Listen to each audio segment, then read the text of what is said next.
আসসালামু আলাইকুম। আজকে আমি আমাদের গাছের থেকে দুইটা ফাঁকনা পেঁপে পারবো। এই যে দেখাইতেছি, পেঁপে ফাঁকছে দুইটা, আল্লাহর নেয়ামত। এই যে এটা বেশি ফাঁকছে, আরে একটা ছোট, এই যে একটু সবাই হলদা হয়েছে। তো আল্লাহ পাকের নেয়ামত।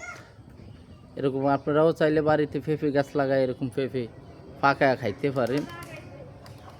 এই পেঁপেগুলো অনেক সুস্বাদু, অনেক মজা, অনেক মিষ্টি পেঁপেগুলা।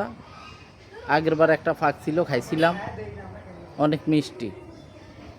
তো আশা করি আপনারাও এরকম বাড়িতে লাগাইবেন, লাগায় আপনারা এরকম পেঁপে ফাঁকায় খাইতে পারেন। বাজারে কিনতে গেলে তো অনেক টাকা, এরকম একটা পেঁপে কিনতে গেলে 100 টাকা লাগে। তো সবাই আশা করি এরকম লাগাইবেন আর পাকায়া খাইবেন ইনশাল্লাহ। তারপরে এই যে গাছের উপরে আছে আরও কিছু পেঁপে, এই যেগুলো পাকায়া খাবো, আবার কিছু তরকারি কইরা খাইতেছি। অনেকটাই সুবিধা আল্লাহর হুকুমত।